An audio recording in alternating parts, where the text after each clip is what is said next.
Captain America MCU का सबसे strongest Avenger तो नहीं है, पर शायद ही एमसीयू में कोई उसके बराबर टफ होगा।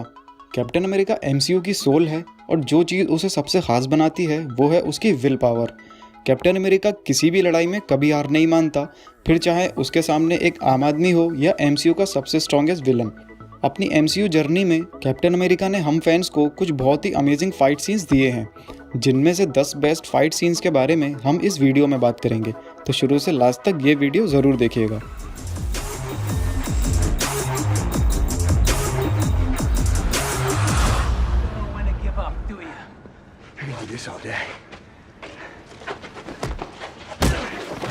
ये भले ही एक छोटे लेवल का फाइट सीन था, पर यह सीन स्टीव के कैरेक्टर को समझने के लिए बहुत ज़रूरी है। सुपर सोल्जर पावर्स मिलने से पहले स्टीव रॉजर्स एक स्किनी और वीक लड़का था, और जब मूवी थिएटर में उसकी एक आदमी से लड़ाई हो जाती है तब वो स्टीव को बार बार मारता है, और हर बार पिटने के बाद भी स्टीव उठकर फिर से खड़ा हो जाता है। उस टाइम स्टीव के पास हीरो वाली स्ट्रेंथ तो नहीं थी, पर उस टाइम भी उसके पास हीरो वाली हिम्मत ज़रूर थी। और उसी सीन में हमें पहली बार कैप्टन अमेरिका का ये फेमस डायलॉग भी सुनने को मिला।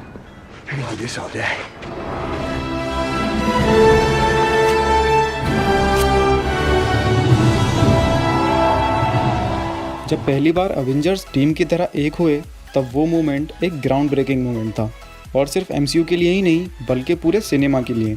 जब लोकी की आर्मी न्यूयॉर्क पे हमला करती है तब हर हीरो को शाइन करने का मौका मिलता है, और ख़ासकर कैप्टन अमेरिका के लिए वो एक मेमोरेबल सीन था, क्योंकि उसी सीन में हमने देखा कि क्यों कैप्टन अमेरिका को एक ट्रू लीडर कहा जाता है। 70 साल बर्फ़ में सोने के बाद कैप्टन अमेरिका कैसे इस नई दुनिया में फिट हो पाएगा, यही सारे सवाल कैप्टन अमेरिका की पहली मूवी देखने के बाद हम फैंस के मन में थे। लेकिन captain America the winter soldier movie ने हमारे ये सारे सवाल दूर कर दिए। मूवी की शुरुआत में ही हमें एक बिल्कुल ही अलग कैप्टन अमेरिका देखने को मिला। इसी सीन में कैप्टन अमेरिका अपने मॉडर्न फाइटिंग स्किल्स से स्टार्टिंग में ही मूवी में जान डाल देता है। Captain America the winter soldier movie को हिट कराने में इस सीन का बहुत बड़ा रोल था। ये उस मूवी का एक की मोमेंट था जिसमें कैप्टन अमेरिका खुद के ही बेस्ट फ्रेंड बगी से लड़ रहा था। इस सीन की खास बात ये थी कि यहाँ इन दोनों के पास लगभग सेम पावर्स थी, लेकिन स्किल्स के मामले में कैप्टन अमेरिका बगी से आगे था।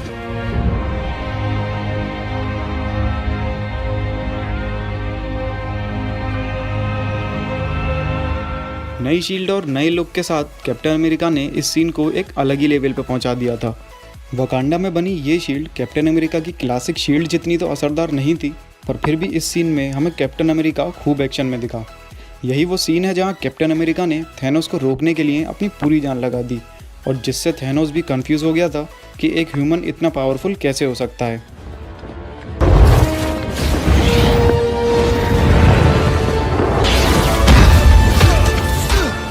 कैप्टन अमेरिका सिविल वॉर को एवेंजर्स 2.5 भी कहा जाता है, क्योंकि इसमें एवेंजर्स 2 से भी ज़्यादा कैरेक्टर्स थे, और ये एयरपोर्ट वाला सीन इस मूवी का सबसे इम्पॉर्टेंट सीन था। यहाँ टीम आयरन मैन और टीम कैप्टन अमेरिका एक दूसरे से भिड़ते हैं।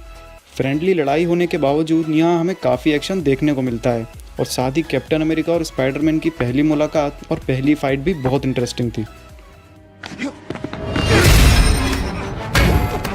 अवेंजर्स एंड गेम की टाइम ट्रेवल वैसे तो लॉजिकली ठीक नहीं थी, पर जब अवेंजर्स टाइम में पीछे गए तब हमें कुछ बहुत ज़्यादा एक्साइटिंग सीन्स देखने को मिल पाए। वहीं एक सीन में जब 2012 वाला कैप फ्यूचर से आए कैप के सामने आ जाता है, तब हम एक once in a lifetime moment देख पाते हैं। यहाँ लड़ने वाले दोनों कैरेक्टर्स एक ही थे, तो जाहिर है इनकी पावर्स भी सेम ही होंगी, लेकिन फ्यूचर से आए कैप्टन अमेरिका को ज़्यादा एक्सपीरियंस था, इसीलिए वो 2012 वाले कैप को बकी के नाम पर फंसा कर वहाँ से निकल पाता है। भले ही एयरपोर्ट वाले फाइट सीन को देखकर आपको मज़ा आया हो, लेकिन सिविल वॉर की फाइनल फाइट ने आपको इमोशनल कर दिया होगा, क्योंकि यहाँ एमसीयू के दो मेन हीरोज़ एक दूसरे के आमने सामने आ गए थे। एयरपोर्ट वाले बैटल की तरह ये फाइट फ्रेंडली नहीं थी, बल्कि इस लड़ाई में दोनों ही हीरोज़ ने अपनी पूरी जान लगा दी थी, और ये सीन हमेशा इन दोनों कैरेक्टर्स के बेस्ट मोमेंट्स में से एक ज़रूर रहेगा। Before we get started, does anyone want to get out? ये फाइट सीन इतना ज़बरदस्त था कि इसको एवेंजर्स एंड गेम में एक बार फिर से टीज़ किया गया। ये सीन कैप्टन अमेरिका की स्ट्रेंथ और उसकी स्किल्स को अच्छे से शो करता है। शील्ड के इतने सारे एजेंट्स के बीच घिरा होने के बावजूद वो लोग कैप्टन अमेरिका का कुछ नहीं बिगाड़ पाते।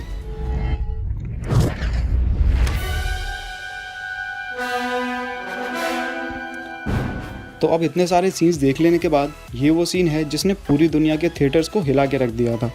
अवेंजर्स एज ऑफ अल्ट्रॉन में अपनी वर्दीनेस को टीस करने के बाद अवेंजर्स एंड गेम में कैप्टन अमेरिका ने फाइनली ज़रूरत पड़ने पर म्यूनिर को उठा लिया और इसके बाद वो म्यूनिर और शील्ड का ऐसा शो दिखाता है जिसे मार्वल फैंस सालों तक नहीं भूल पाएंगे। सो गाइज, आज की वीडियो में बस इतना ही। आप मुझे कमेंट में बताइए कि आपका फेवरेट फाइट सीन कौन सा है, और जाने से पहले इस वीडियो को लाइक और हमारे चैनल को सब्सक्राइब करना ना भूलें। मिलते हैं अगली वीडियो में and thanks a lot for watching this video. Like you, be strong to hold the powers of the sun.